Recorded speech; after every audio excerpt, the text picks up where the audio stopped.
আসসালামু আলাইকুম রহমতুল্লাহ। আপনারা সবাই অবগত আছেন যে 20 জানুয়ারি থেকে সারা দেশে ভোটার হালনাগাদের কার্যক্রম শুরু হয়ে গেছে। এখন আপনারা অনেকেই কনফিউজ যে এই ভোটার হালনাগাদ আপনারা কিভাবে হবেন এবং কোন কোন কাগজপত্রগুলা লাগবে, কোন কোন কাগজপত্রগুলো থাকলে আপনারা ভোটার হতে পারবেন। আমি আজকের এই ভিডিওতে সংক্ষেপে তা তুলে ধরবো। কি কি কাগজপত্র থাকলেই আপনারা এই ভোটার হালনাগাদের মাধ্যমে নিজেকে ভোটার তালিকার নাম অন্তর্ভুক্ত করতে পারবেন। দেখেন, আপনি যদি হালনাগাদে ভোটার হতেন স্যার, আপনাকে 5 ধরনের কাগজ অবশ্যই সংগ্রহ করতে হবে।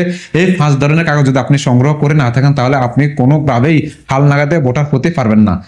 কোনোভাবে আপনি দালাল ধরে টাকা পয়সা দিয়ে কিংবা সুপারভাইজারকে ঘুষ ফাতি দিয়ে আপনি ভোটার হতে পারবেন না। কারণ ভোটার হওয়ার এটা একজনের মাধ্যমে হয় না, এটা একটা দীর্ঘ প্রক্রিয়া, দীর্ঘ একটা প্রসেসের মাধ্যমে আপনি ভোটার হন। তথ্য সংগ্রহ করবে, সেখান থেকে উপজেলা যিনি প্রতিনিধি আছেন তিনি আবার কাগজপত্রগুলো যাচাই বাছাই করবেন এবং সর্বশেষ স্টেপ ছবি ফিঙ্গে তুলবে।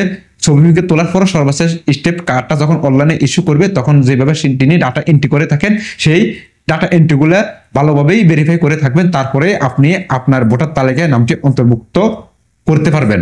তো এখন আসেন, কোন 5 ধরনের কাগজ আপনার লাগবেই। এই কাগজপত্রগুলো ছাড়া আপনি ভোটার হতে পারবেন না, কোনোভাবেই আপনি ভোটার হতে পারবেন না, এবং কি সুপারভাইজার আপনাকে ভোটার হতে কোনো প্রকার সহযোগিতা করবে না।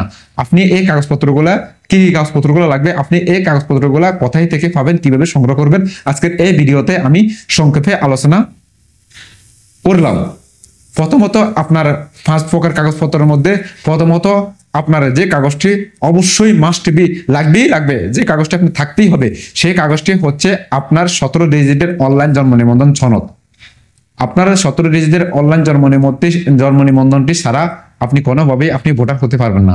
প্রথমে আপনাকে আপনার 17 ডিজিটের অনলাইন জন্ম সনদটি সংগ্রহ করতে হবে। কিভাবে জন্ম নিবন্ধন সনদ সংগ্রহ করতে হয় আমার এই নিয়েও ভিডিও আছে, আপনারা কমেন্ট করে জানাতে পারেন, আমি সেই ভিডিওটির লিংক ভিডিও ডিসক্রিপশন বক্সে দিয়ে দিব। যদি আপনার তারপর আমি একটু ধারণা দিয়ে থাকি, এখনো যদি আপনার অনলাইন জন্ম নিবন্ধন সনদ যদি না থাকে, অর্থাৎ আপনার যদি হাতে লেখা অ্যানালগ জন্ম নিবন্ধন থাকে কিংবা আপনার যদি বাংলা জন্ম নিবন্ধন থাকে, ইংরেজি নেই বাংলা জন্ম নিবন্ধন থাকে, সেটা দিয়ে আপনি ভোটার হতে পারবেন না। অবশ্যই আপনার ইংরেজি সহকারে অনলাইন জন্ম নিবন্ধন সনদ থাকতে হবে 17 ডিজিটের। সেই জন্ম নিবন্ধন সনদ অনলাইনে দেখাইতে হবে, তাহলেই আপনি ভোটার হতে পারবেন। দ্বিতীয় দাফে যে কাগজপত্রগুলো লাগবে সেগুলো আপনার পিতামাতা যাচাই করার জন্য আপনার পিতামাতার ডকুমেন্টস লাগবে। আপনার পিতামাতা যদি জীবিত থাকে তাহলে আপনার পিতামাতার জাতীয় পরিচয়পত্র লাগবে, আর আপনার পিতামাতা যদি মৃত হয়ে থাকে তাহলে আপনার পিতামাতার মৃত্যু সনদ লাগবে। 3 নম্বরে যেই কাগজটি লাগবে আপনার ঠিকানা প্রমাণের জন্য আপনার ট্যাক্সের কাগজ, বিদ্যুৎ বিলের কাগজ, পানির বিলের কাগজ, গ্যাসের বিলের কাগজ, এই কাগজপত্রগুলা আপনার লাগবে। আর চতুর্থ যে কাগজপত্রটি লাগবে সেটি হচ্ছে, আপনি যদি পড়াশোনা করে থাকেন তাহলে আপনার শিক্ষা সনদ লাগবে।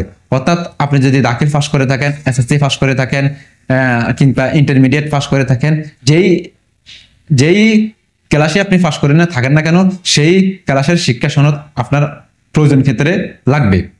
আর পঞ্চমত আপনার যে কাগজপত্রটি লাগবে সেটা হচ্ছে, যারা আপনারা বিবাহিত, স্বামী হোক স্ত্রী হোক, যারা বিবাহিত তাদের কাফিরনামা লাগবে, এবং স্বামী হলে স্ত্রীর আইডি কার্ডের ফটোকপি আইডি কার্ড লাগবে, এবং যদি স্বামী হন তাহলে স্ত্রীর আইডি কার্ডের ফটোকপি লাগবে, আইডি কার্ড লাগবে।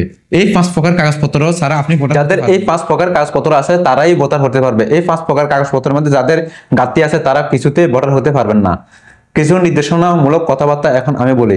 আমি যে 5 প্রকার কাগজপত্রের কথা বলছি আবারও আমি একটু উল্লেখ করে যাই। নিজের পরিচয় প্রমাণের জন্য 17 ডিজিটের অনলাইন জন্ম সনদ, পিতামাতার পরিচয় প্রমাণের জন্য পিতামাতার আইডি কার্ড কিংবা জন্ম নিবন্ধন প্রমাণের জন্য ইউটিলিটির বিলের কাগজ, বিদ্যুৎ বিলের কাগজ, গ্যাস পানি ইত্যাদি বিলের কাগজ, ট্যাক্সের কাগজ, খতিয়ান, এই কাগজপত্রগুলো লাগবে। আর আপনি যদি পড়াশোনা করে থাকেন তাহলে আপনার প্রয়োজন ক্ষেত্রে শিক্ষা সনদ লাগবে।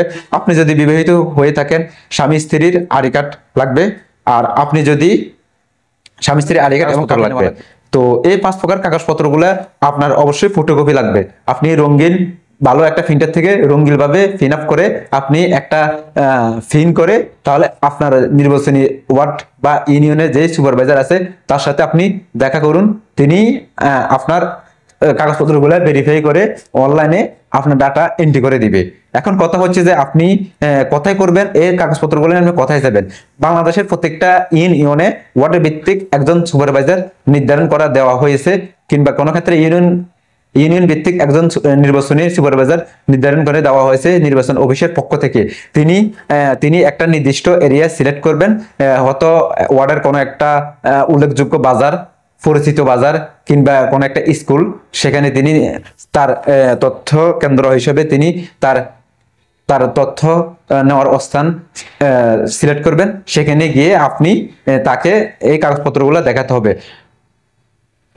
মূল কথা হচ্ছে যে আপনার ইউনিয়নের, আপনার এরিয়ার প্রতিনিধি সুপারভাইজার যিনি, তার নম্বর আপনাকে সংগ্রহ করে তার সাথে আপনাকে যোগাযোগ করতে হবে। তিনি কোন দিন কোথায় বসবে, কিভাবে তিনি তথ্যগুলো নেবেন, আপনাকে কোথায় যেতে হবে, তার থেকে আপনি এই পরামর্শ নেবেন। হ্যাঁ, এখন কথা হচ্ছে যে আপনি তথ্য দিলেন, তথ্য দেওয়ার কদিন পর আপনি ভোটার হবেন, তথ্য দেওয়ার কদিন পর ভোটার হবেন, এই কথা আসলে সহজভাবে বলা সম্ভব না।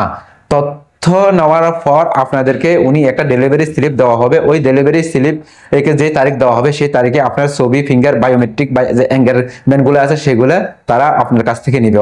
আপনার হাতের ফিঙ্গার, আপনার স্বাক্ষর, আপনার ছবি, চোখের আইরিশ সহকারে যা নেওয়ার প্রয়োজন বায়োমেট্রিক, সেগুলো নেওয়ার পরেই আপনার কার্ডটি তখন কয়েকদিন বা এক মাসের ভিতরে আপনার কার্ডটি ইস্যু হয়ে যাবে। আপনার যে ফোন নম্বর ব্যবহার করবেন সেই ফোনে SMS আসবে।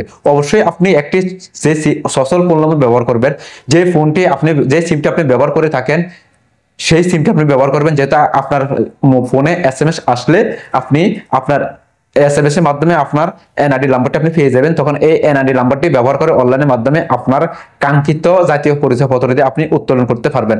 এবং কি আপনাকে যে ডেলিভারি স্লিপ, ছবি, ফিঙ্গার দেওয়ার পর আপনাকে যে ডেলিভারি স্লিপ বা ফর্ম দেওয়া হবে সেই ফর্মটা আপনি সংগ্রহ করে রাখুন। এই ফর্ম নাম্বার দিয়েও আপনি আপনার কার্ডটি অনলাইন থেকে সংগ্রহ করে রাখবেন।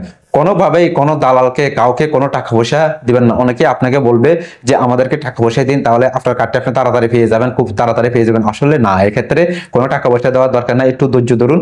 যেহেতু অনেকে একসাথে ভোটার হয়, এটা একটা প্রসেস আছে। আপনারা তো মনে করেন যে ডাটা এন্ট্রি করার সাথে সাথেই হয়তো আপনার তথ্য দিয়েছেন, এখন আপনারা কার্ডটি কেন পান না? তথ্য দিলেই ভোটার হয় না। সুপারভাইজার তথ্য নেওয়ার পর তিনি এগুলো উপজেলায় উপস্থাপন করবেন। তখন উপজেলা থেকে প্রতিনিধি এসে আপনাদের ছবি, ফিঙ্গার তুলবে। ছবি, ফিঙ্গার তোলার পর সেটি আবার তিনি ডাটা এন্ট্রি করবে, সেটা ঢাকা হেড অফিসে চলে যাবে। ওইখান থেকে কার্ডগুলো ইস্যু হবে। একটা সময়ের বিষয় আছে, আপনারা ধৈর্য ধরুন। আপনারা কোনো টাকা পয়সা খরচ করবেন না, কোনো টাকা পয়সা কোনো দালালকে দিবেন না। আপনারা নিশ্চিত সকল বাধা ভোটার আপনারা ভোটার হতে পারবেন। আর আরেকটা কথা হচ্ছে, কারা আপনারা ভোটার হতে পারবেন? যাদের জন্ম 2008 সালে জানুয়ারি 1 তারিখের আগে তারাই এই হালনাগাদে ভোটার হতে পারবেন। যাদের জন্ম 2008 সালে জানুয়ারি 1 তারিখের পর তারা ভোটার হতে পারবেন না। এ হচ্ছে নতুন ভোটারের হালনাগাদ নিয়ে আমার কিছু কথাবার্তা। আপনারা যদি আরো কোনো কিছু জানতে চান তাহলে আমাকে কমেন্ট করুন, আমি আপনাদেরকে কমেন্টের মাধ্যমে আপনাদের যথাযথ উত্তর দেওয়ার চেষ্টা করব। আপনারা সবাই ভালো থাকবেন, সুস্থ থাকবেন। আল্লাহ হাফেজ। নিয়মিত আমার ভিডিও দেখবেন, এরকম তথ্যবহুল ভিডিও আমি নিয়মিত আপলোড করে থাকি।